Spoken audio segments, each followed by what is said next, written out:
우리 옆에 있는 분들이랑 인사하는 시간 갖도록 하겠습니다. 고맙습니다. 감사합니다. 사랑합니다. 인사합니다. 고맙습니다. 감사합니다.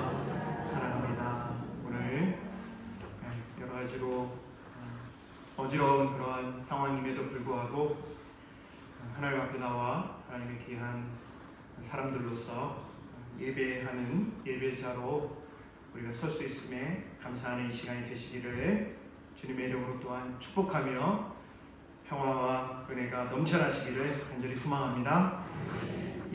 제가 몇 주 전에 헬라 제국의 셀류커스 왕조의 안티오쿠스 에피파네스 4세에 대해서 말씀을 드렸어요. 이 안티오쿠스 왕이 말입니다. 자기를 에피파네스라고 불러라. 이렇게 이제 명령을 내립니다. 이 에피파네스라고 하는 말은 신의 현현이라고 하는 뜻을 가지고 있어요. 그러니까 자기가 신이고 신이 나타났다. 그러니까 안티오쿠스 에피파네스라고 불러라 라고 유대인들에게 명령을 내리게 됩니다.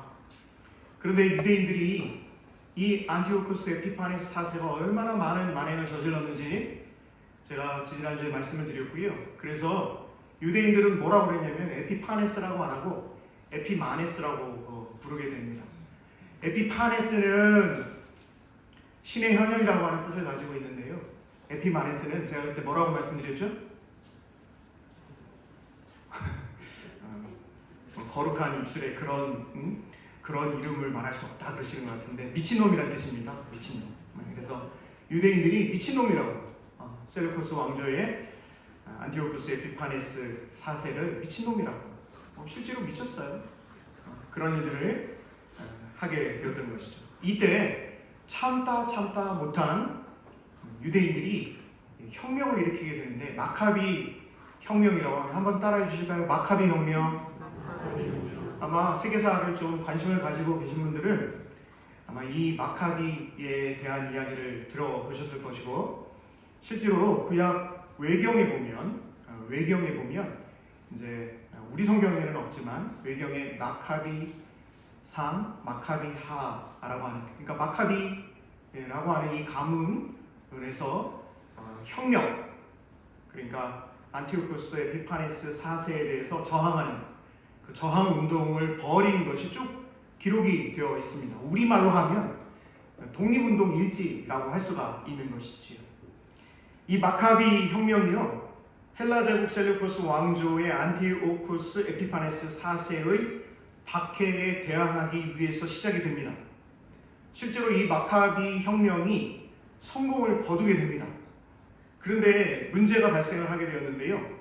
마타비아라고 하는 제사장의 아들 요나단이라고 하는 사람이 이 마카비 왕조를 이렇게 통치를 할 때 파벌이 나뉘게 됩니다. 그때 파벌이 나뉘어서 여러분들이 성경에서 보면은 알고 계신 사두개파, 바리새파, 에세네파, 젤로파 이런 파벌로 나뉘게 되었던 것이죠. 여러분께 한번 질문을 드려보겠습니다. 왜 이렇게 유대인들이 헬라 제국 아래서 그리고 이제 신약 성경이 쓰여질 때는 로마 제국이 헬라 제국을 무너뜨리고 들어서게 되는데 이 과정에서 왜 유대인들이 여러 분파로 나뉘게 되었는가 라고 하는 질문이에요.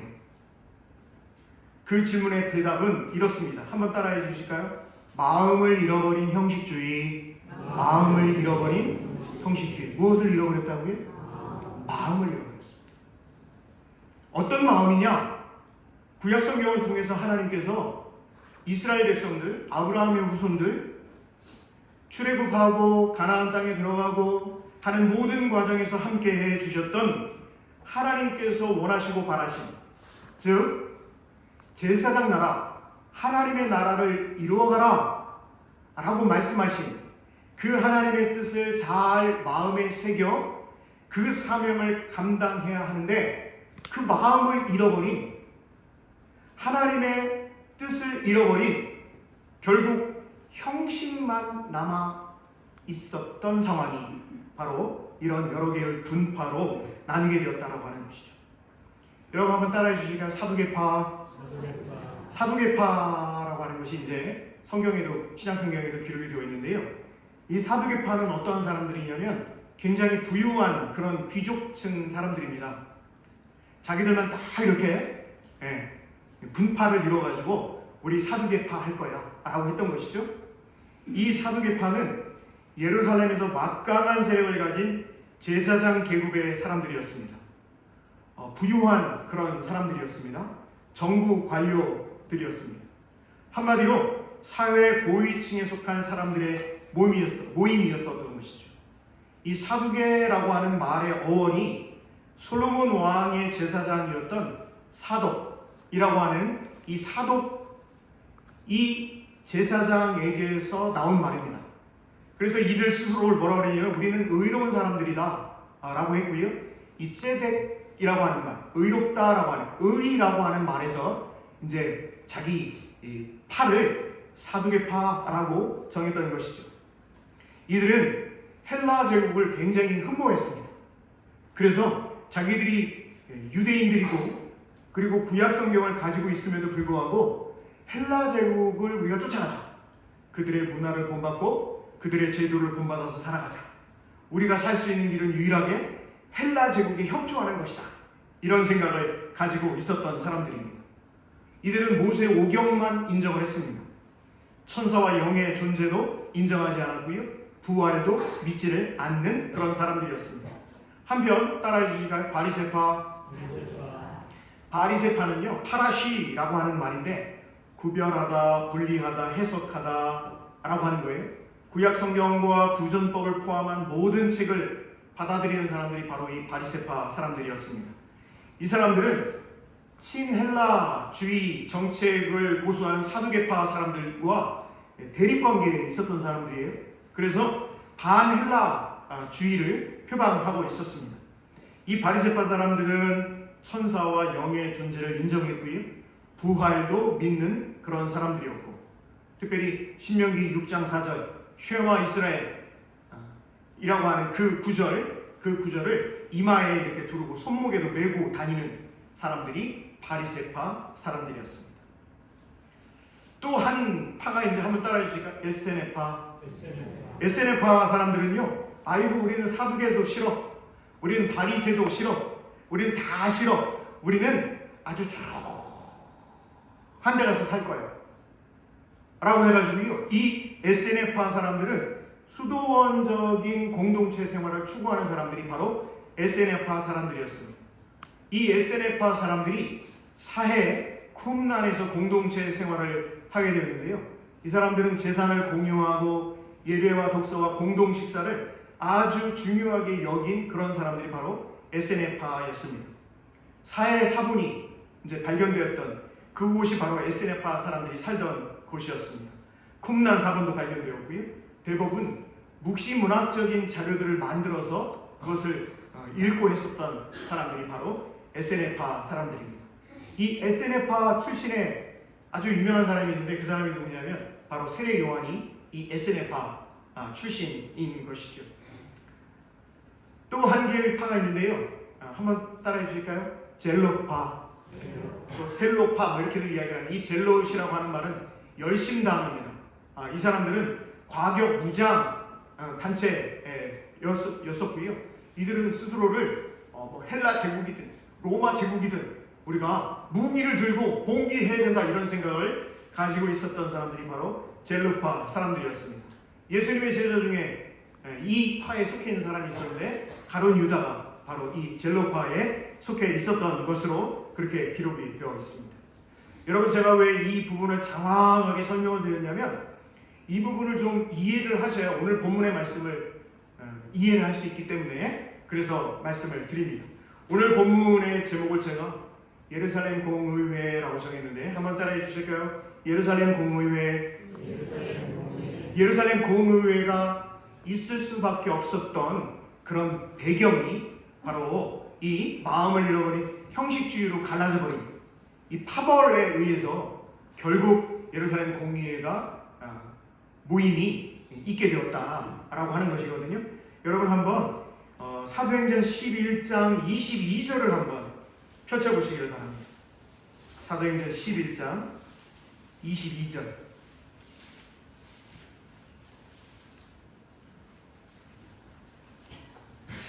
안디옥이라고 하는 곳에 이방인 지역입니다. 이 안디옥에 교회가 세워지게 되고요. 많은 사람들이 예수님을 믿고 예수 그리스도를 따르게 되는 그런 놀라운 성령의 역사가 일어나게 됩니다. 그때 예루살렘 교회에서 이제 바나바 목사님을 파송을 하게 되었던 것이죠. 그 배경이 지금 11장 22절 이하에 기록이 되어 있습니다. 우리 22절부터 26절 말씀을 우리 같이 한번 읽어보겠습니다. 잘 읽어보시기 바랍니다. 시작. 예루살렘 교회가 이 사람들의 소문을 듣고 바나바를 안디옥까지 보내니 그가 이르러 하나님의 은혜를 보고 기뻐하여 모든 사람에게 굳건한 마음으로 주와 함께 머물러 있으라 권하니 바나바는 착한 사람이요 성령과 믿음이 충만한 사람이라 이에 큰 무리가 주께 더하여 지더라. 바나바가 사울을 찾으러 다수에 가서 만나며 안디옥에 데리고 와서 둘이 교회에 1년간 모여 있어 큰 무리를 가르쳤고 제자들이 안디옥에서 비로소 그리스도인이라 일컬음을 받게 되었더라. 이렇게 기록이 되어 있어요. 여러분, 이방인 지역 선교를 시작을 하게 되는데 놀라운 일이에요. 이방인 지역인 이 안디옥에 교회가 세워지게 되고 많은 사람들이 예수님을 믿는 성령의 역사가 일어난다라고 하니까 예루살렘 교회, 초대교회이지요? 이 교회에서 그러면 우리 바나바 목사님을 파송해서 이 교회가 진짜 온전한 교회인지 순결하고 아름다운 신앙의 공동체로 성장한 교회인지 그렇지 않은지를 확인하게 되었던 것이죠. 그러고 나서 이 바나바 목사님이 다소에 가 있는 사울, 이 바울이지요. 이 사울, 청년 사울을 같이 우리 동역하자라고 해가지고요. 안디옥 교회에서 1년간 함께 동역을 하게 되었습니다. 그 일이 있고 난 다음에 12장에서는 제가 그때 이 헤롯 왕이 이제 야고보를 죽이고 베드로도 죽이려고 한 사건에 대해서는 지난번에 말씀을 드렸고요. 그리고 사도행전 13장과 14장에는 어떤 사건이 기록이 되어 있냐면 바울이 1차 전도 여행을 바나바 목사님과 함께 오늘날 튀르키예, 터키 지역에 복음을 전하는 이야기가 13장과 14장에 기록이 되었습니다. 안디옥 교회가요, 점점 사람들도 많아지고 또 자기들만 예수님을 믿으면 되겠냐라고 하면서 우리 안디옥 교회가 좀 선교사를 파송했으면 좋겠다 라고 해가지고요, 누구하고 누구를 보냈냐면 담임 목사님을 그리고 부목사님을 선교사로 보냅니다. 여러분 한번 생각을 해보세요. 예를 들어서 우리 포항영덕교회에 선교사로 보낸다고 하는데 예를 들어 담임 목사님이 선교사로 가십시오. 쉽지 않잖아요. 그런데 안디옥 교회가 그 일을 하게 되었던 것입니다. 그래서 튀르키예 지역에 선교사님을 보내는데 담임 목사님인 바나바 목사님 그리고 부교역자인 바울을 선교사로 보내게 되는 놀라운 일이 일어나게 되었던 거예요. 그런데 문제는 지금 안디옥 교회는 바나바 목사님과 바울 목사님이 안 계신 상황에서 점점 어떤 사람들이 늘어가게 되냐면 이방인들이 점점 많이 모이는 교회로 그럴 수밖에 없지 않습니까? 그런데 이방인들이 교회에 모이게 되니까 이 이방인들은 무엇을 안 받았냐면 한번 따라해 주실까요? 할례를 안 받았습니다. 뭘 안 받았다고요? 할례를 안 받았어요. 그래서 이 이방인 지역에 세워진 안디옥 교회, 처음으로 그리스도인이라고 불리워지게 되었던 이 안디옥 교회에 어려움이 발생합니다. 할례 문제 때문에 어려움이 발생하는 거예요. 여러분 15장 1, 2절을 우리 한번 같이 읽어보도록 하겠습니다. 15장 1절과 2절 말씀 같이 읽어봅니다. 자, 시작. 어떤 사람들이 유대로부터 내려와서 형제들을 가르치되 너희가 모세의 법대로 뭘 받지 아니하면 할례를 받지 아니하면 능히 구원을 받지 못하리라 하니 2절 같이 봅니다. 바울 및 바나바와 그들 사이에 적지 아니한 다툼과 변론이 일어난지라. 형제들이 이 문제에 대하여 바울과 바나바와 및 그 중에 몇 사람을 예루살렘에 있는 사도와 장로들에게 보내기로 작정하니라. 예, 여러분 오늘 말씀을 좀 잘 보셔야 되는데, 바울과 바나바와 바울이 1차 전도여행을 잘 마치고 이방인 지역에 처음 세워진 안디옥 교회에 돌아와서 보니까 바울과 바나바가 없는 상황 가운데 예루살렘에서 유대인들이 이 안디옥 교회에 오게 된 거예요. 그리고는 이방인들이 많이 있으니까 그 이방인들은 할례를 받지 않았다니까요. 그러니까 뭐라고 이야기를 하냐면, 당신들 안디옥 교회 교인들 중에서 특히 이방인들, 당신들 할례 안 받았잖아? 할례 안 받으면 구원 못 받아. 이렇게 주장을 하게 되었던 거예요. 그런데 바울과 바나바는 무슨 소리?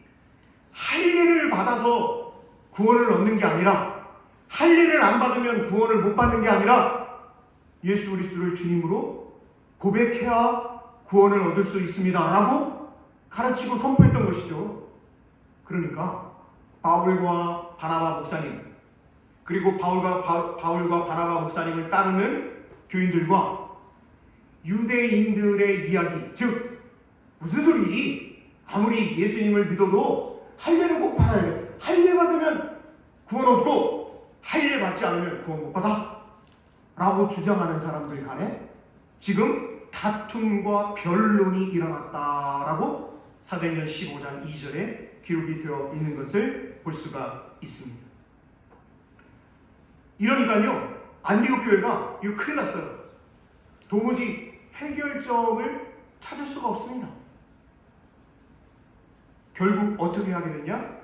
그러면 바울과 바나바, 그리고 이방인 지역에 세워진 이 안디옥 교회의 중요한 사람들을 예루살렘에 보내서 예루살렘 교회에서 이 부분을 해결해 주십시오 라고 요청을 하게 되었던 것이죠. 여러분 한번 15장 24절을 먼저 읽어볼 텐데, 이 부분이 굉장히 중요한 말씀입니다. 자, 15장 24절인데요. 이 지금 예루살렘 공의회가 있는 상황에서 이런 이야기들이 있었던 거예요. 24절을 같이 읽어보면 시작. 그런즉 우리 가운데서 어떤 사람들이 우리의 지시도 없이 나가서 말로 너희를 괴롭게 하고 마음을 혼란하게 한다 하기로. 이게 무슨 얘기냐면, 예루살렘 공의회, 사내들인 공의회가 아닙니다. 사내들인 공의회는 유대교 지도자들이 세운 공의회, 그러니까 공회가 사내들인 공회고요. 오늘 기록되어 있는 예루살렘 공의회는 초대교회, 예를 들어서 예수님의 동생 야고보를 비롯한 베드로 사도와 그리고 바나바와 바울, 그리고 안디옥 교회의 중요한 교인들 중에서 함께 모여서 지금 할례 문제 때문에 회의를 하는, 그것이 예루살렘 공의회입니다. 그러니까 잘 구분을 하셔야 돼요. 어떤 분들은 그것을 구분을 못 하셔가지고, 아니 어떤 때는 사내들인 공회라고 하고 어떤 때는 예루살렘 공회라고 하고 왜 이렇게 헷갈리냐 이렇게 말씀하시는 분들이 계신데, 잘 구분을 하시기를 부탁을 드립니다. 24절을 다시 보시면, 들은즉 우리 가운데서 어떤 사람들이 우리의 지시도 없이 나가서 말로 너희를 괴롭게 하고 마음을 혼란하게 한다. 지금 예루살렘 공의회에서 이렇게 지금 이야기를 하고 있는 것을 볼 수가 있어요. 여러분, 이게 왜 중요하냐? 유대주의 특수주의자들의 입장이에요. 예수님을 믿지만 아직까지도 유대교의 그 틀을 깨지 못한 사람들의 입장이 뭐라고 하냐면, 할례 받아야 구원한다는 거예요. 예수님을 믿는 거 중요하지만 예수님을 믿어도 할례를 받아야 된다, 그렇게 주장을 하고 있는 유대 특수주의자들의 입장과 바울과 바나바, 다시 말씀드려 구원 보편주의를 추방하는 이 두 세력 간에 큰 논쟁이 벌어지고 있다라고 하는 거예요. 그 출발점이 뭐였어요? 안디옥 교회가 할례 문제로 큰 혼란에 빠지게 되었던 것이고, 결국 안디옥 교회의 요청으로 열리게 된 회의가 바로 예루살렘 공의회인데, 그것이 사도행전 15장에 기록이 되어 있다라고 하는 것입니다. 여러분, 이 정도 설명을 드렸으면 좀 이해가 되시는지 모르겠어요. 5절을 같이 한번 읽어보겠습니다. 15장 5절 같이 읽어봅니다. 5절입니다. 자, 시작. 바리새파 중에 무슨 파 중에? 그렇습니다. 바리새파 중에 제가 좀 전에 설명드렸잖아요. 사두개파, 바리새파, 에세냐파, 젤로파, 이렇게 파벌들이 있는데, 이 파벌들 중에서 바리새파가 주장하는 거예요. 우리 5절 같이 읽으면 시작. 바리새파 중에 어떤 믿는 사람들, 그러니까 예수님이 메시아고 예수님이 그리스도라고 하는 것을 믿고 있는 사람들이에요. 바리새파 중에, 자, 우리 5절 다시 한번 시작. 바리새파 중에 어떤 믿는 사람들이 일어나 말하되 이방인에게 할례를 행하고 모세의 율법을 지키라 명하는 것이 마땅하다 합니다. 네, 이렇게 주장을 하는 겁니다. 예루살렘 공의회에 바울과 바나바는 할례를 받고 안 받고의 문제가 아니라 예수님을 주님으로 참되게 믿느냐 아니냐가 구원의 핵심이다라고 주장을 하고 있는 바울과 바나바. 반면에 아니다, 예수님을 믿더라도 율법은 지켜야 돼, 그 율법 중에 핵심인 할례는 반드시 이방인이라도 행해야 돼 라고 주장하는 유대 특수주의자, 즉 대표적인 사람들이 이제 바리새파 사람들로 오늘 기록이 되어 있는 것이죠. 이 사람들이 지금 팽팽하게 맞서고 있는 상황이 잘 기록이 되어 있는 것입니다. 우리 6절부터 12절도 한번 읽어볼 텐데, 6절부터 12절, 이때 이제 베드로가, 누가요? 베드로가 이 부부를 이제 중재를 하고 나서게 됩니다. 여러분, 베드로 예수님의, 그럼요, 수제자이고 또 여러 가지 고넬료 집에 가가지고 복음을 전했다는 것 때문에 유대 특수주의자들, 이 바리새파 이런 사람들에게 공격을 당했던 그런 경험이 있는 베드로가 이야기를 하는 거예요. 이 공의회에서 우리 6절부터 12절을 같이 한번 읽어보겠습니다. 사도와 장로들이 이 일을 의논하러 모여 많은 변론이 있은 후에 베드로가 일어나 말하되, 형제들아, 너희도 알거니와 하나님이 이방인들로 내 입에서 복음의 말씀을 들어 믿게 하시려고 오래전부터 너희 가운데서 나를 택하시고, 또 마음을 아시는 하나님이 우리에게와 같이 그들에게도, 이방인들에게도 뭘 주셨다고요? 성령을 주어 증언하시고, 9절, 믿음으로 그들의 마음을 깨끗이 하사 그들이나 우리나, 다시 말씀드려서 이방인이나 우리 유대인이나 뭐가 없다고요? 차별하지 아니하셨느니라. 10절, 그런데 지금 너희가 어찌하여 하나님을 시험하여 우리 조상과 우리도 능히 내지 못하던 멍에를 제자들의 목에 두렸느냐. 그러나 우리는 그들이 우리와 동일하게 주 예수의 은혜로 구원받는 줄을 믿노라 하니라. 12절, 온 무리가 가만히 있어. 왜 가만히 있을까요? 베드로의 이야기는 쉽게 무시하거나 할 수 있는 사람이 아니었기 때문에 바리새파 쪽 사람들이 조용한 것입니다. 아니, 예수님의 수제자인 베드로가 저렇게 얘기를 한다고? 라고 하면서 아마 하게 곁눈질로 째려보았겠죠. 그런 분위기입니다. 다시 말씀드리면 예수님의 수제자인 베드로가 일어나가지고 의장인 야고보에게 의장 그러면서 손을 들었겠죠. 그러니까 야고보, 예수님의 동생 야고보가 베드로 사도 말씀하세요 라고 하니까 이 이야기를 쭉 이야기한 겁니다. 여러분, 제가 예수님을 따르고 예수님의 십자가 그 장소에서 예수님 모른다고 3번 부인하고, 예수님 부활 후에도 난 갈릴리에 가서 고기나 잡을래 그러고 갔었는데, 예수님이 나를 찾아오셔서 3번이나 나에게 내 양을 먹이라 말씀하시고, 내가 갑같이 시몬의 집에 있을 때 성령 하나님의 역사하심으로, 그래서 성령의 이끌림으로 내가 고넬료의 집에 갔던 건 아니겠습니까? 그곳에 갔더니 성령 하나님께서 이방인에게도 역사하시고, 그들 또한 세례를 받기에 충분한 자격이 있고, 그들도 우리와 똑같이 구원의 자리에 들어설 수 있는 놀라운 하나님의 백성들이고 하나님의 사람들이고 하나님의 자녀들인 것을 저는 이 자리에서 여러분들께 말씀을 드립니다. 이 이야기예요 지금. 그러면서 베드로가 일어나서 아직까지도 예수님을 믿으면서도 유대주의적인 생각을 가지고 있었던 이 바리새파 사람들, 할례 받아야지, 할례 안 받으면 구원 못 얻는다, 구원 상관없다 라고 주장하고 있는 그 사람들에게 대해서 딱 선을 그어서 이야기를 해주고 있는 모습을 볼 수가 있습니다. 자, 이렇게 되자 의장인 야고보가 말입니다. 의장인 야고보가 결론을 내리겠습니다. 딱 이렇게 얘기하는 거예요. 굉장히 멋집니다. 우리 어딜 보실 거냐면 13절부터 21절인데 이 부분은 좀 같이 읽어봐야 돼요. 자, 베드로가 이야기한 다음에 의견 수렴을 했겠죠. 뭐 투표를 했는지 어쩐지 모르겠습니다만, 그러면서 자, 우리 13절부터 21절까지 같이 읽어보면 시작. 말을 마치매 야고보가 대답하여 이르되, 형제들아 내 말을 들으라. 하나님이 처음으로 이방인 중에서 자기 이름을名할 백성을 취하시려고 그들을 돌보신 것을. 베드로인데 여러분, 베드로의 원래 이름이 시몬이잖아요. 베드로는 예수님이 지어주신 별명이에요. 그래서 야고보가요, 시몬이 말하였으니 본명을 이야기하는 거예요.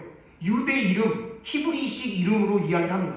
시몬이 이렇게 말하지 않습니까? 라고 하는 거죠. 우리 15절에서 봅니다. 선지들의 자들의 말씀이 이와 일치하도다. 기록된 바 이후에 내가 돌아와서 다윗의 무너진 장막을 다시 지으며 또 그 허물어진 것을 다시 지어 일으키리니, 이는 그 남은 사람들과 내 이름으로 일컬음을 받는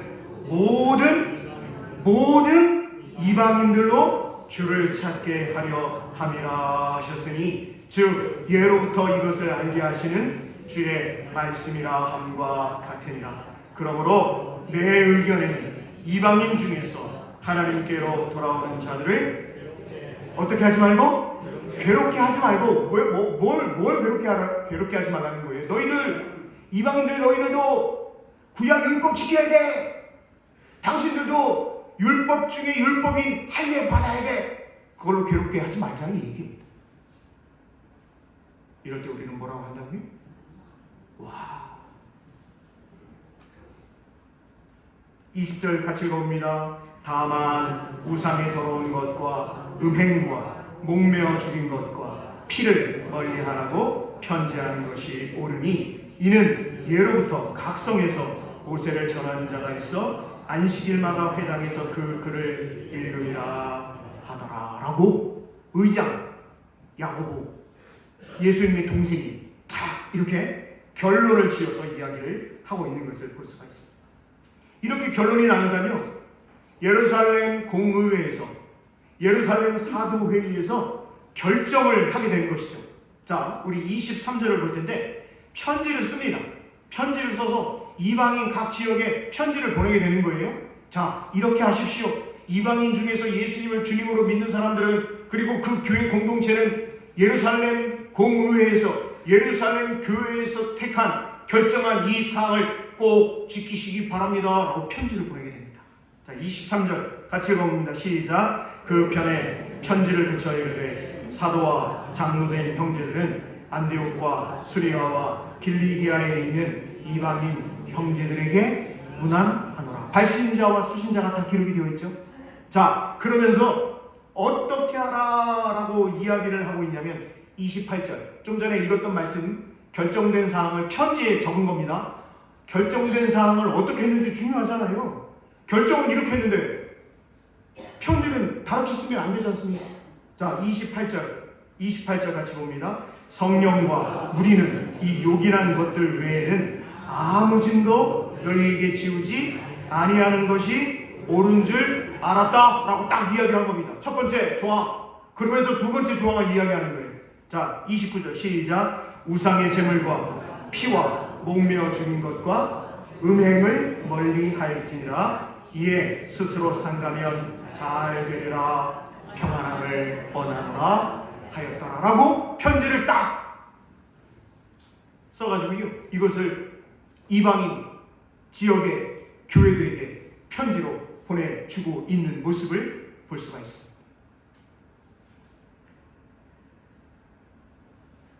포항영락교회 성도 여러분, 사도행전 전체에서 오늘 본문 사도행전 15장 예루살렘 공의회, 사도회의가 가지고 있는 의미가 매우 크고 중요합니다. 왜냐? 기독교가 말입니다. 저와 여러분 기독교인이거든요. 기독교가 신학이 있지 않습니까? 뭐 기독교도 신학이 있고 불교도 신학이 있고 뭐 다 신학이 있습니다. 이 기독교 신학이 유대교 신학, 즉 유대 특수주의에서 구원 보편주의로 전환되는 과정이 바로 오늘 본문에 기록이 되어 있다고 하는 거예요.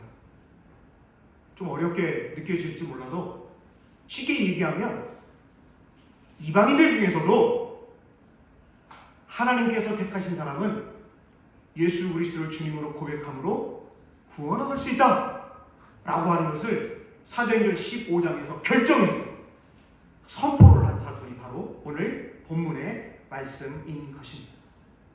개인적인 차원에서 이 사람은 이렇게 얘기하고 저 사람은 저렇게 얘기하고 서로 다른 의견과 다른 생각을 가지고 있는 그 사람들이요, 함께 모여서 공통의 신학을, 기독교 신학을 마련하고 그 기독교 신학을 이방인 교회에 편지를 통해 보내줌으로써 이방인들 중에서, 여러분 이방인들 중에서 그러니까 저와 여러분 우리 모두는 이방인입니까? 유대인입니까? 예, 저와 여러분들 이방인이잖아요. 저와 여러분 모두가 예수 그리스도로 구원을 얻게 되었다라고 하는 것을 증명하고 증거하고 선포한 그 본문이 오늘 사도행전 15장이다라고 하는 겁니다. 그러니 한번 따라해 주세요. 정말 감사합니다. 정말 놀라운 말씀을 마치겠습니다.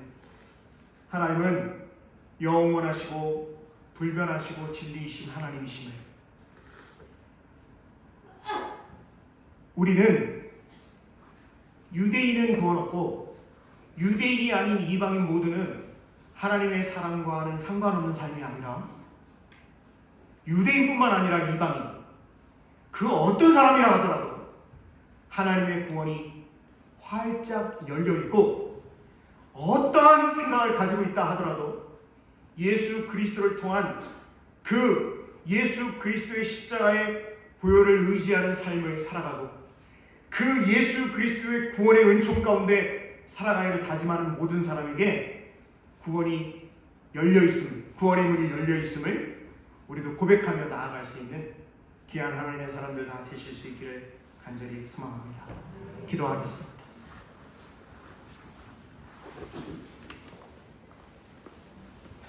고맙고 감사하신 하나님, 오늘 우리에게 하나님을 예배할 수 있게 하시고 사도행전 15장의 말씀 함께 나눌 수 있는 귀한 시간 허락하여 주셔서 감사합니다.